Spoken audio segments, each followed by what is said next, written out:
tourism as an industry.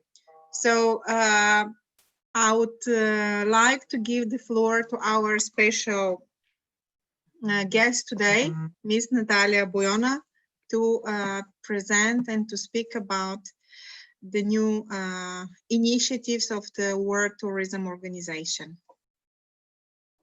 Perfect, Sonia, perfect, Atanas, and it's my pleasure to be here with you today. And of course, as you have seen, tourism has been really affected through the pandemic.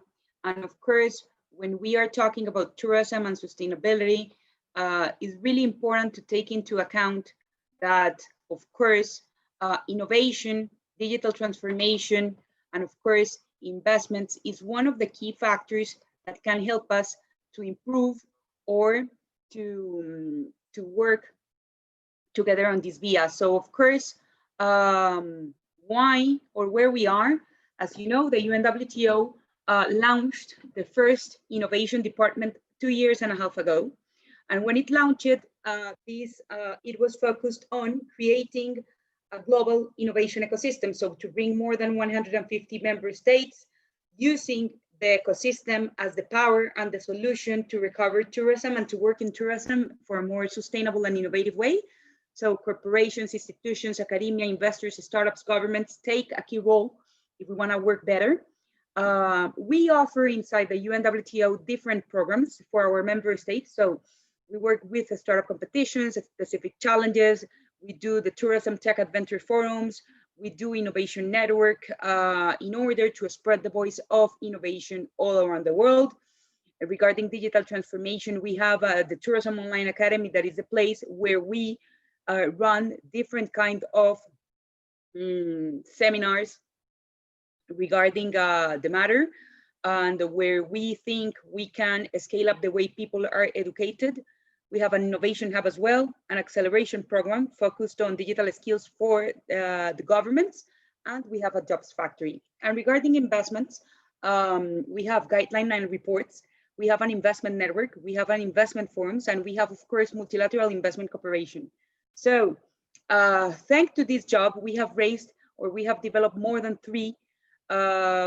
seven global startup competitions, and thanks to those 7 editions, we have more than 7,000 applications all around the world from more than 150 countries. So of course, as you can see, this has been the evolution of the way we have been working in order to foster youth through innovation and through digital transformation. This one, to me, is one of the most amazing ventures that we have developed. Thanks to this competition, we had more than 10,000 applications. So this says a lot, because this means that, of course, the startup competitions are the way to bright. Nonetheless, are the way, of course, of using these platforms to create a better future, of course, focused in tourism. We have innovation challenges. So we have developed more than 4 innovation challenges really focused on solving some challenges from different parts of the world. Here are the examples of the challenges that we have developed. And of course, here is the innovation network that we have. So as you can see, it's a strong network full of commitment of different sectors of the economy, trying to bounce tourism innovation as a key driver of development. So I have, of course, successful stories to tell you today. We have helped our winners to find more than $51 million in their ventures. So here, as you can see, we have helped startups to raise and to help to either pilot their projects with governments or to pilot their projects through venture capital. So with that said, because that was a very kind introduction of what we do in our daily basis, why do innovation and sustainability have to be our new normal? And this is really important. So to boost recovery, this is really impressive, but it's the reality that we are facing today. We have 3 scenarios, and the best scenario, or the best case, is that the tourism sector will decrease by 62%. But the worst case scenario is that we will go until minus 80%. So I cannot say that any other sector in the world is facing the pandemic as tourism in terms of that we have been really hurt. Here, this is very important. To achieve the Sustainable Development Goals, $6.9 trillion are needed, to build infrastructure investments. And of course, this is very important. These Sustainable Development Goals have to be aligned with all other things that are focused on addressing over-tourism or another challenges that we used to have in the past. So I give you an example. Basically, what we have done in the past is to work with different governments to address different challenges that are already working and already under the construction of tourism. So before COVID, we have some challenges. Nonetheless, those challenges have been accelerated thanks to COVID-19. So over tourism, of course, was a challenge before. Today, of course, because there's no tourism, we cannot face this challenge. But the metric says that, for example, this before COVID, for example, this is Barcelona. We used to have 30 million tourists by 2018. The population of Barcelona is only 1.5 million, 1.6 million. So these are tourism social externalities that we have to take into account today if we want to rebuild the tourism model. Here, the marine litter in the Mediterranean increases up to 40% during the peak season. I don't know if you know that, but 40% of the wastes that are in the Mediterranean are made only in the summer season. So this is incredible as well. And of course, related transport, the CO2 emissions are expected to grow 103% until 2030. So of course, if we want a strong sector and a high level economic sector, we need, of course, to see how to develop and to empower tourism for good. Tourism is the leader of a cross-cutting transformation. So of course, this is the largest economic value chain. So as you can see, when you talk about tourism, it's not only about talking about tourism and about leisure, it's about recreational, accommodation, trade, construction, financial services, beverage, tobacco, and so on. Give me 1 second. That here is ringing the phone.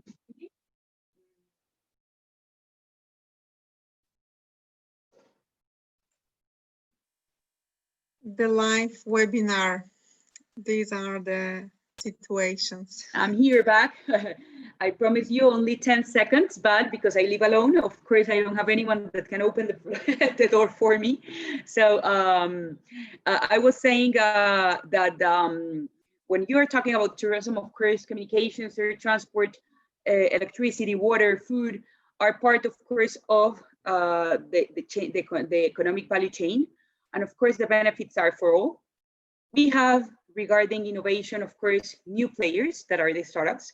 Nonetheless, when we see the total amount of travel startup players from all the sectors of the world, I have to say that 5% of those are from tourism. So that is said, that means that 95% of the world has yes, sí, por aquí. So, hasta luego. ¿Me cierra, por favor? So basically what I was trying to say is that having these opportunities, this is an opportunity, a golden opportunity to promote tech, because only 5% of the startup ecosystem in tourism is focused in tourism. The only 95% is focused in different sectors. So this is quite important as well. This is very important. As you know, 50% of the world regarding tourism comes to Europe. But here, you can see this, that is really impressive. Last year, the best funded travel startups are focused only or were founded by in different countries that are US and China, and that's it. And from Europe, you only have Germany. So this is the map that is really concentrated of the strongest entrepreneurs from 3 countries that are on the top regarding tourism innovation. But of course, when you see the data, you can see the strong opportunity that digitalization has, because, for example, tourism is expected to create up to $305 billion in value. And this is very important.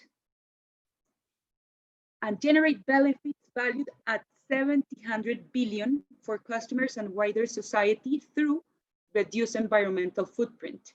So, as I already said, the challenge is huge, because we have seen that in UNWTO, we have startups, but they are concentrated only in top countries.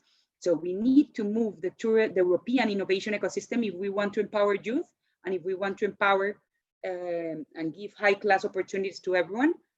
And second of all, we have a lot of sustainability challenges that can be solved through technology. So the way forward, because of course, I don't want to complain, and you are here to solve the problem with me, because we are young, and I'm not European. I am European by heart because I live here, but you are Europeans. So of course, you have a lot to do. So what is the way forward to rebuild tourism? First of all, of course, added value jobs. As you know, thanks to the pandemic, we are losing more than 100 million jobs. And regarding added value jobs, this is something really important. Youth employment. This is very, very, very, very important. So youth share the total economy employment of travel and tourism. So I can say that 50% tourism is the most important employer of women and youth in the world. Nonetheless, 50% of them are are with basic skills.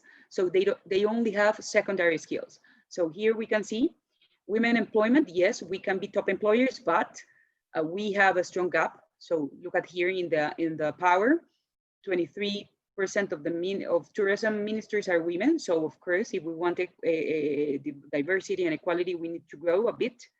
And what I told you regarding employment, look at the quality, less than primary and lower secondary education. This is a really strong challenge. So that's why we created the UNWTO Jobs Factory. That is a project in order to matchmake the different profiles of youth that are interested in working in tourism and matchmaking with them through artificial intelligence to possibilities to gain a job. Digital and tech skills. This is the second part to rebuild tourism the right way. So of course, there is a skills gap and a mismatch between the people that is working in tourism and of course, the people that are educated. So here we have big data, virtual reality, Internet of Things, blockchain, artificial intelligence are the things that a normal person that is working in tourism needs to know. Nonetheless, most of the people don't know how to use these new technologies. This is really important, and for you, this is really important because you're starting. So for post-COVID times, lifelong learning is gaining a strong power because, of course, we need to know about how unlearn, learn, and relearn the way we are educated. So government response must consider this in order to reskill the people that is working not only in tourism, in other sectors. That's why we created, as I already said, the UNWTO Online Academy, that is a platform to scale up the way people are educated.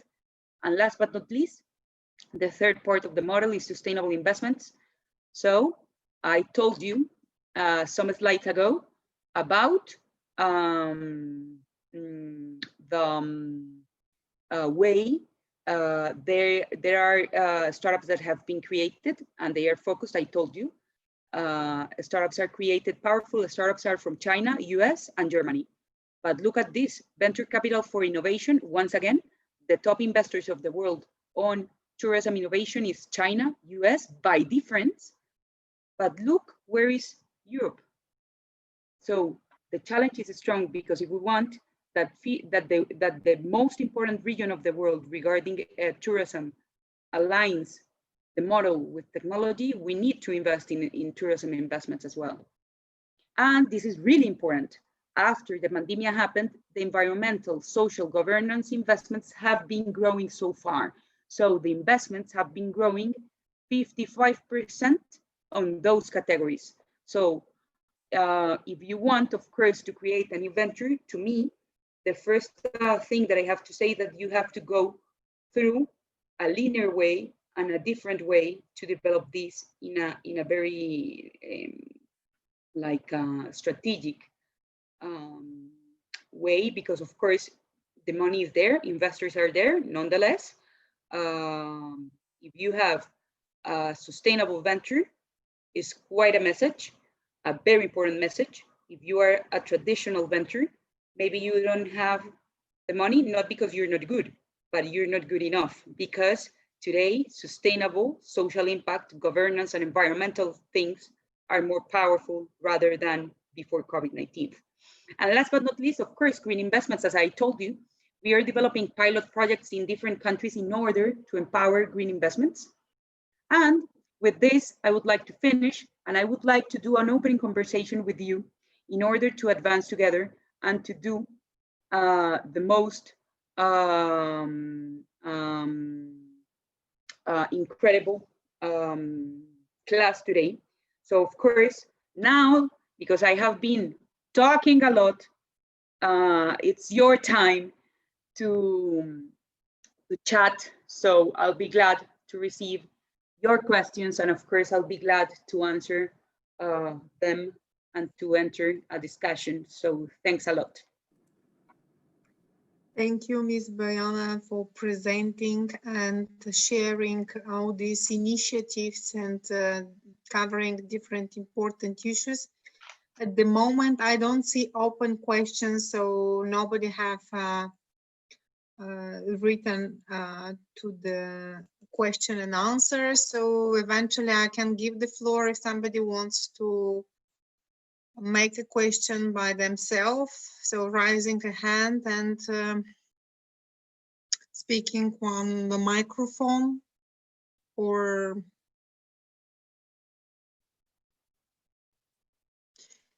in the meanwhile, I would like to go back a little bit on this initiative of startups and innovation competition, because we've been following and we've been, and in fact, this is very interesting why Europe is so, let's say, limited in why it's, have been done any analysis why Europe is not so active in the field of innovation startups, in the field of tourism? Why China and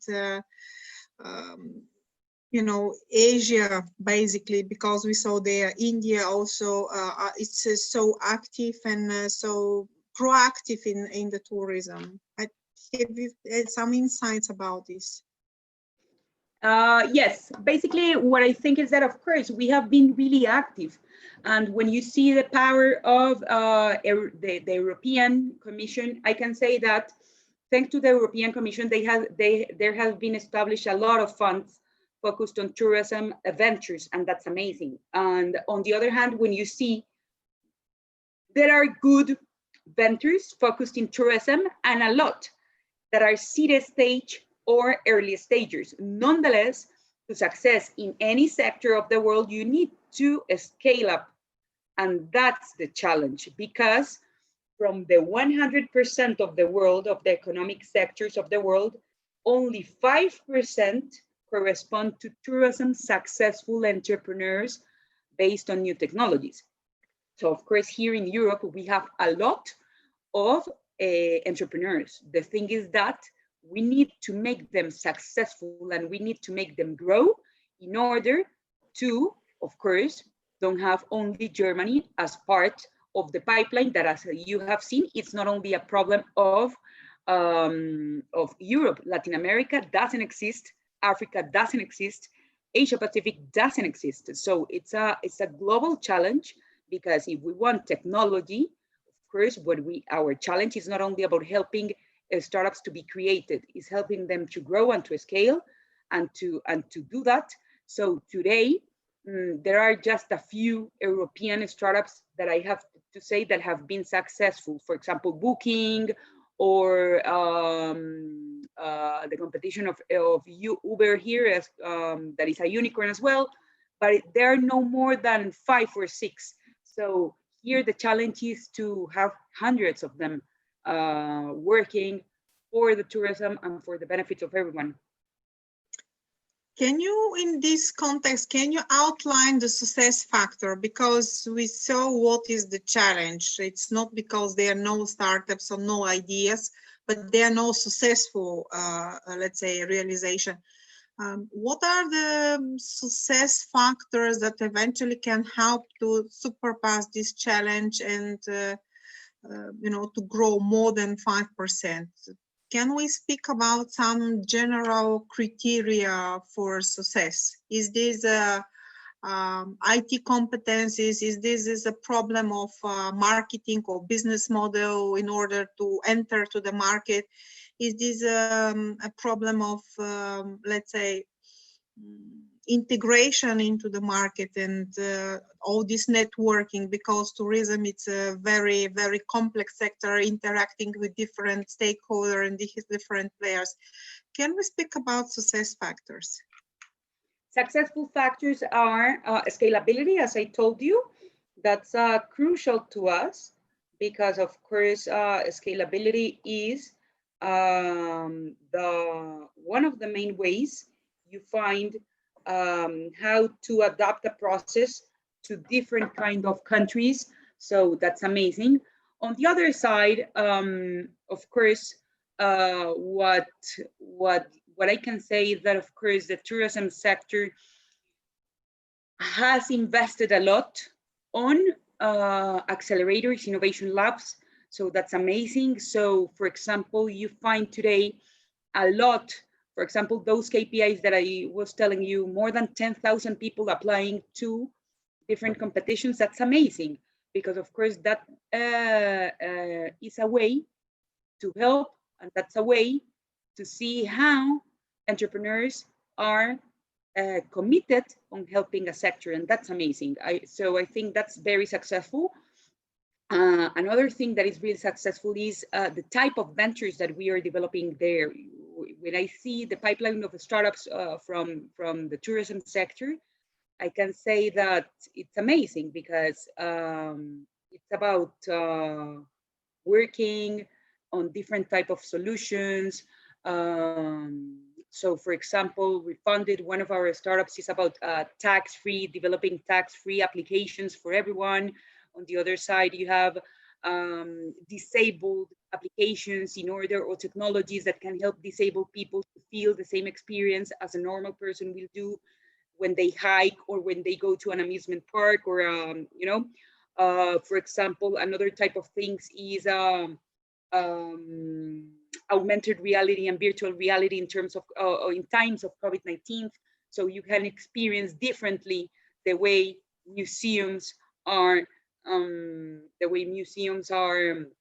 promoting themselves. Besides, they have been closed, so you can have an experience. It doesn't matter if I am in Colombia, I can go to the Museum of Sofia without any problem, thanks to technology. So those are amazing things, and we have already developed a brochure focused on that. So yeah.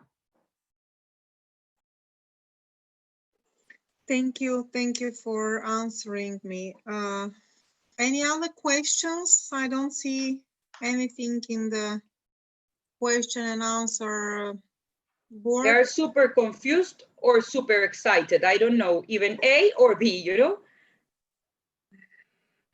Just to remind that everyone can use the chat button, the Q&A button, and the raise hand button if they want to ask the question with voice.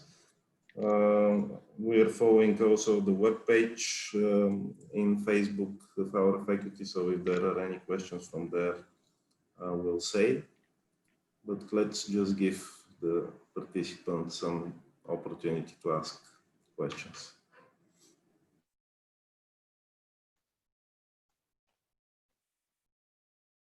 So, any question to our attendance to this attendees to this webinar? Do we have questions? No questions. They can be comments, not only questions. So anything is welcome. And something else in meanwhile, we mentioned this online academy of World Tourism Organization. How successful is this academy? How many people attend and what kind of competencies? Because we've been speaking about skills and we've been speaking about the women. Do you have some statistics about the academy, the type of courses that have been available and topics covered? What kind of skills you try to be developed and to be learned? Yeah. Basically, today, what we offer is managerial skills. Nonetheless, we are working on developing more vocational skills. And what I see is that, of course, everything here is needed in the way that we can help people and students to grow. As of today, we have almost 10,000 students, so that's amazing for us. And in times of COVID-19, we are facing the best engagement because, as you know, digital education has been the present of everything, so it's amazing. Thank you. So, We have a question in the Q&A. I don't know if you see it. Can you explain more about the UNWTO jobs factory? Sorry, I didn't listen to you. Can you explain more about the UNWTO jobs yes, factory? of course. Basically, the Jobs Factory, it's a platform that we have created with Eightfold that is artificial intelligence venture in the US. And what we are trying to do is, of course, to create the most important job in terms of creating opportunities for unemployed or affected employees. So if you go there, you do your application, you do the form of everything that you want. And because this platform crosses everything through artificial intelligence, so we of course had the opportunity to match make focused on tourism a way in which affected employees or people that wants to work in tourism can find at least job opportunity through this platform. And of course, this is a public-private partnership. So we are expecting to launch it as soon as possible in order to of course, begin to work on this.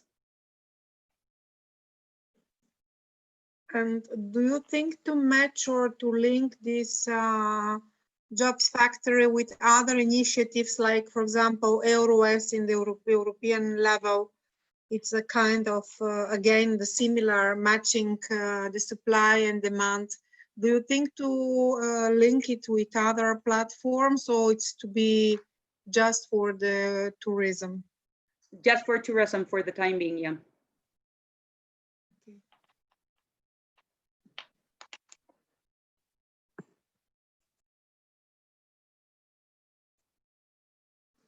No other questions at the moment.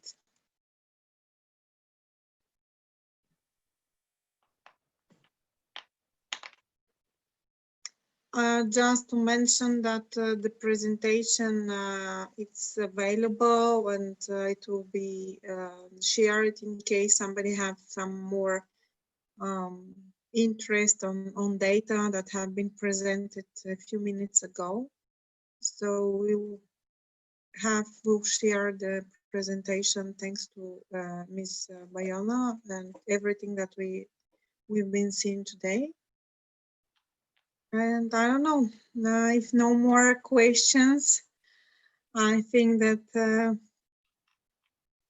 we can close this webinar. We've been actually, I've been checking live on Facebook. We have more tendency on the Facebook, so I believe that even later we can have some written questions and open a discussion.